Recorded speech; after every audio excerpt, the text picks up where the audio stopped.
You know that feeling you get when you've been on your phone for too long? I know it well. You open a news app or you're just scrolling, and within like 30 seconds, your chest just gets tight. You just want to throw your phone into a lake. The doom scroll. It's not just you. That is a very real um, evolutionary mismatch. Our brains are hardwired to scan for danger, right? A rustle in the grass, a predator. Right. But now the predator is just this constant stream of notifications about global catastrophes. And the rustle in the grass just never, ever stops. It really does feel like a barrage. But today, we are intentionally breaking that cycle. We are looking at the counter evidence. Exactly. We're doing a deep dive into Upworthy Good People, stories from the best of humanity by Gabriel Rylick and Lucia Nell. And I have to say, reading this wasn't just nice. No. It didn't just give me the warm fuzzies. It actually changed how I look at strangers on the subway. Well, it's a fascinating collection, and I think it's because of the methodology. And they actually got these stories. Yeah, exactly. I think it's important to clarify right off the bat. This isn't just a random assortment of, cat videos or fluff pieces. Right. Rylick and Nell built this book by polling the massive Upworthy community. They asked these really specific questions, like, what's the kindest thing a stranger has ever done for you? And thousands of people wrote back. And we're not talking about, billionaires building hospital wings. Not at all. These are stories about the micro moments, the split-second decisions that completely alter the trajectory of a normal person's life. And that's really the mission of this deep dive, isn't it? Yeah. To move past the awe factor. Yeah. And really unpack the mechanics of human connection. Yeah. We're going to look at the psychology behind, the kindness of strangers in a crisis, the way teachers can fundamentally rewire a child's brain, and this really profound concept of just being seen. So let's just get into it. I want to start with the really high-stakes stuff. The moments where the floor just drops out from under you. There's this whole theme in the book of the stranger in the crisis that it hit me so hard. This is the idea of an anonymous intervention. When your existing support systems, family, friends, when they fail or they just aren't there, sometimes it's a complete unknown that saves you. And the story that really brings this to life for me is about a woman named Amy B. Yes. So picture this. She's 24. She's in New York, just starting her career, living that fast-paced life. Then she gets a phone call. The phone call. The one that shatters everything. Her dad has died suddenly of a heart attack. I mean, that's the kind of call that just ends your world. And at 24, you just don't have the tools to process that kind of shock. Not at all. So she's in a complete daze. She somehow gets to the airport to fly home, but she's hours early for her flight. She gets through security, and the adrenaline it's gone. And it runs out. She collapses on the floor against a wall in the terminal, and she is just sobbing, heaving, completely broken. And here's the part that really hurts to read. Hundreds of people are walking by. Just walking right by her. And that's a classic example of what sociologists call civil inattention. Civil inattention. What is that? It's sort of the unspoken social contract we have in cities. To be polite, we pretend not to notice people. We give them privacy by ignoring them. Right. But when someone's in crisis, that polite instinct, it becomes a barrier. We see someone crying and we think, oh, I shouldn't intrude, or someone else will handle that. Exactly. But then one person breaks that contract. Amy describes him as the man in the gray flannel suit. Just a totally average-looking guy. Completely nondescript. A businessman with a briefcase. And he stops, he crouches down, and he asks, are you okay? And the dam just breaks. She unloads everything. Her dad died. She's alone. She's stuck. Now, most people, even kind people, would probably offer a sorry for your loss and, keep moving. Of course. But this man does something totally different. He leaves for a little bit, comes back, and says he's pulled some strings to get her on an earlier flight. But that's not even the part that really got me. It's what he did next. He didn't just fix the logistics. No. He sat with her. He held her hand. He talked to her the entire flight. She said he asked questions about her dad. He let her tell stories. Just let her cry. She never even got his name. And that anonymity is actually, I think, crucial to why this works so well. He wasn't looking for credit. He was doing what therapists call holding space. We hear that term a lot, but what does that actually mean, in practice? It means you resist the urge to fix the feelings. He couldn't bring her father back. Right. He didn't try to cheer her up or distract her. He just created a container for her grief so she didn't have to carry it all by herself. He was like a temporary anchor in a storm. She said she feels like his kindness keeps her company every single time she flies now. It's haunting, but in this, like, beautiful way. Hmm. But then you have cases where the intervention isn't just emotional, it's literal life or death. Did you read about Teresa M. and the car crash? The Vancouver Island story, Yeah. yes. So, That one is just visceral. Teresa's in the back of a car. They get T-boned by a speeding driver. The crash is horrific. The car flips. She's ejected from the vehicle. Unbelievable. When the first responders arrive, she's sprawled on the hood of another car. They check her, find no pulse, and they presume she's dead.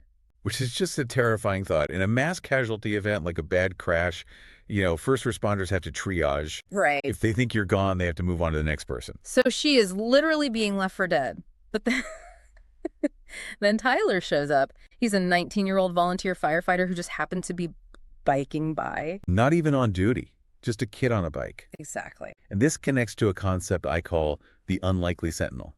Tyler just refused to accept that initial assessment. He acted purely on instinct. He held her wrist for a full 60 seconds. 60 seconds. I mean, that is a lifetime in an emergency situation. It is. Most people would check for, 5 seconds and give up.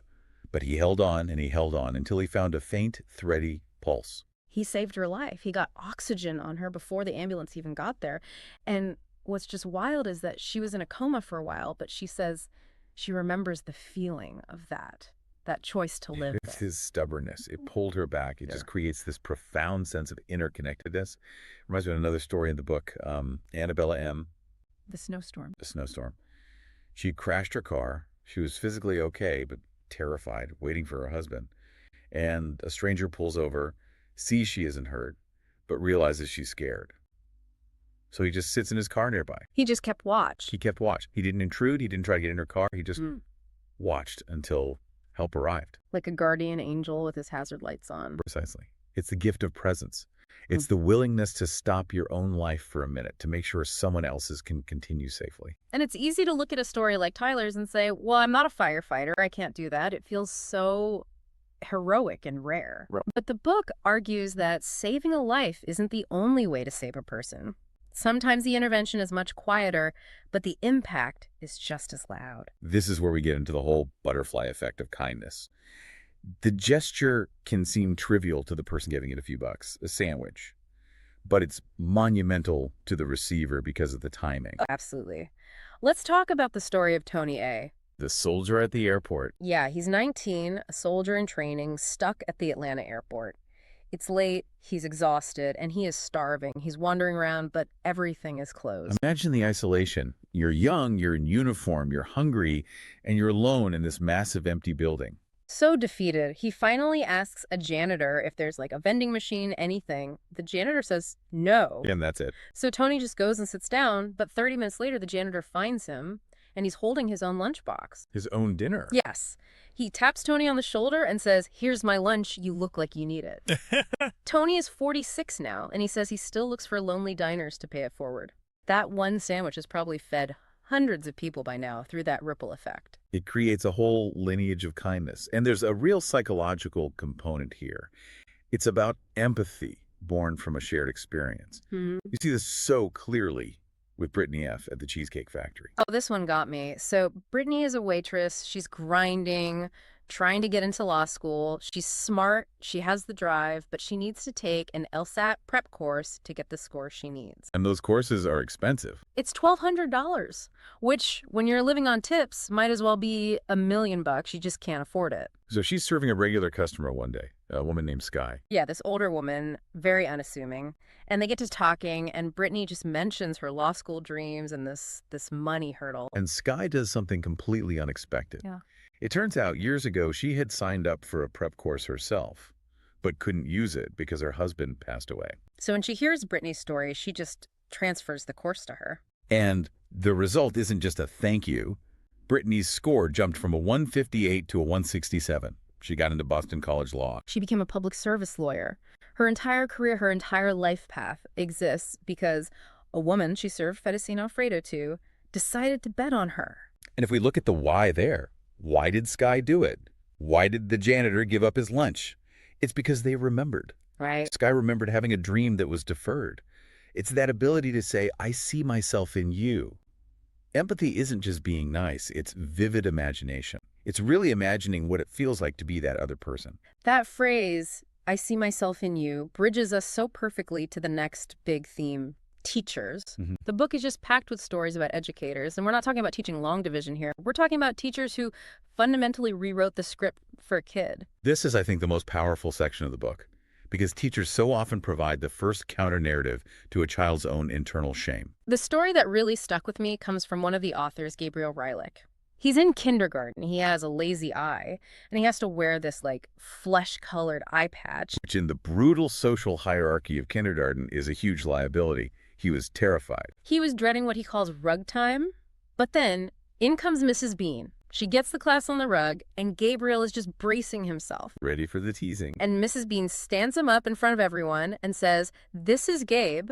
His eye is on vacation. Any questions?" That is just brilliant. Isn't it? The class just goes, "Cool," and that's it. It's over. It's a masterclass in reframing.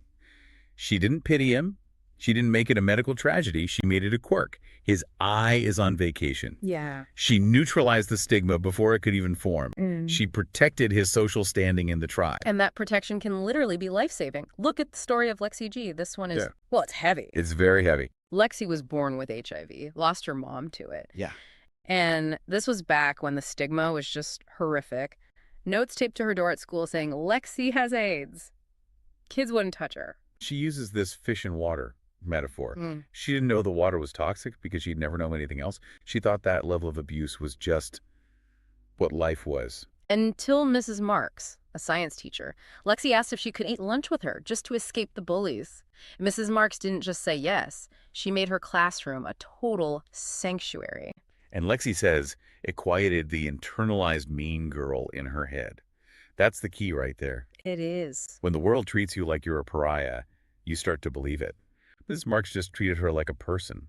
She offered a baseline of safety that let Lexi realize, wait, the way I'm being treated is not right. You can't see the dirt in the water until someone pulls you out of it. Exactly. It reminds me of the story of Mary Kay. She was pregnant at 15. I mean, can you imagine the shame? She's in biology class, morning sickness is kicking in, she's starving, and she's trying to secretly eat a peanut butter sandwich under her desk. Terrified of being caught, of being labeled the bad kid. And her teacher, Mr. Wilkerson, sees her. He walks over. She thinks she's done for, but he just leans down and whispers, "You don't have to sneak.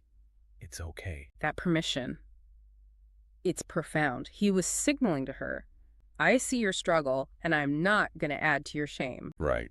You see this same pattern with Sandy Y., whose drama teacher told her straight up, you are better than the bad things going on around you. I love that line. You are better than the bad things going on around you. It's like these teachers are handing these kids a shield. They're acting as editors. They are editing out the negative messages the world is sending and replacing it with a narrative of worthiness. Which brings us to this idea of being seen. It's not just about protection. It's about validation. It's about someone looking at you and saying, I know who you are. And this is often about recognizing a potential that, economic circumstances or social anxiety might be hiding. There's the story of Ruffin J. He grew up poor, kids were cruel, they nicknamed him Sharkbite because of his bad teeth. Music was his escape. He played the trumpet. But it was a rental, and his mom was struggling. She couldn't make the payments anymore. So the music shop owner, a Mr. Jones, he notices the payment stopped. He could have just repossessed the instrument. He was running a business. Instead, he sends a letter, and it says he's forgiving the debt. The trumpet is Ruffin's to keep. But the line in the letter that just killed me was, tough times never last. Tough people do. Think about what that does for a kid called Sharkbite. That validation, you are a musician, this is yours. It gave him an identity outside of his poverty. It gave him a future. And it's actually very similar to the story of Nick's H with pronouns. Yes, exactly. Nix was non-binary, terrified to come out. They finally get up the nerve to ask their Spanish professor to use they-them pronouns. And they're bracing for a lecture or a refusal or just a whole thing. And the professor just says, of course I will. Of course I will. 4 words. It established a safety baseline. It told Nix that their identity wasn't a burden, it wasn't a political debate, it wasn't a problem to be solved. It was just a fact to be respected. That is the art of being seen, removing the friction from someone's existence. We've talked about strangers, we've talked about teachers, but some of the most surprising stories are about finding connection where you absolutely expect conflict. Yeah. We go into so many situations just defensive, expecting the worst, Yeah. especially with neighbors. Especially neighbors. Like Aziza M's story, she just fled a domestic violence situation with her two boys. They move into this tiny apartment. The boys are They're wild. traumatized kids with a lot of energy. And they're jumping around. They knock something off the neighbor's wall. Now, in most apartment buildings, this is the start of a war. Totally. You expect a noise complaint banging on the ceiling. For a mom fleeing violence, that fear of conflict is paralyzing. Aziza was terrified. Yeah. She apologized to the neighbor, explained they were just adjusting. And the next day, the neighbor leaves a note with some alphabet cookies. And the note said, "We will adjust together." We will adjust together. That is such a radical reframing of what community is. Instead of you are a nuisance, it's we are in this ecosystem together. It turns a conflict into a partnership. And speaking of unlikely partnerships, we have to talk about Tommy M. and his Uncle George. This is one of the sweetest stories in the whole collection. So Tommy's Uncle George has a mental disability, and he calls Tommy 10 times a day. 10 times a day, Yeah. which, let's be honest, would test anyone's patience. For sure. But they have this ritual, they role play. Sometimes they're characters from Manish, sometimes they're lifeguards. But every single call ends the exact same way. George says, "You're the best guy I know." And Tommy realizes that this isn't a burden, it's an anchor. Yeah. George doesn't know about Tommy's job stress or his breakups. He operates outside of all that noise. He just offers this consistent, unshakable baseline of love. "You're the best guy I know." Imagine hearing that every single day, no matter how badly you messed up at work. It's connection in its purest form. It bypasses status and achievement and just goes right to the heart. It's a reminder that we all need people who love us for no reason other than the fact that we exist. So let's zoom out.